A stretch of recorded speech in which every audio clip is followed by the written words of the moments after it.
As a designer, you have the passion in the blood.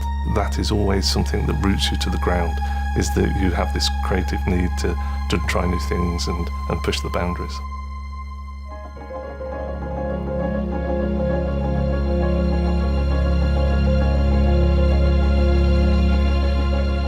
So I was actually born in Coventry, which is the car capital of the UK. And my next door neighbour was a lecturer at Coventry University. And I said, I'm interested in art, I love cars and solving problems. He said, come along then to see the transport design course. So I went along and I saw these students sketching on a table and I thought, wow, that's cool, that's what I want to do. And he actually said to me, he said, I recommend that you do an engineering apprenticeship and do fine art, because that's what design is about. So that's what I did. I think something that I brought to Volvo was actually my approach to design.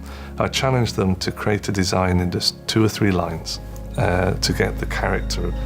I asked the designers to keep that sculpture as a reference to the piece of design they started with, to make sure that we captured the theme all the way through to the end of the process. And I think that's really played off in the products that we see today. Robin has elevated the interior design and quality of Volvo to an absolute benchmark level. He gave it that amazing premium appeal that we see in the cars today. For me, a measure of your achievement is seeing your work and referencing back to the original piece. And if it's not changed that much, and only for the better, then that's a great piece of achievement. If it's gone completely the wrong direction, then in a sense you fail.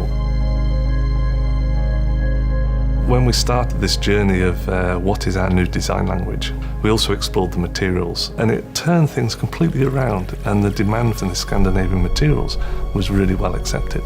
And it just was that point where we really challenged everything and got that into the marketplace.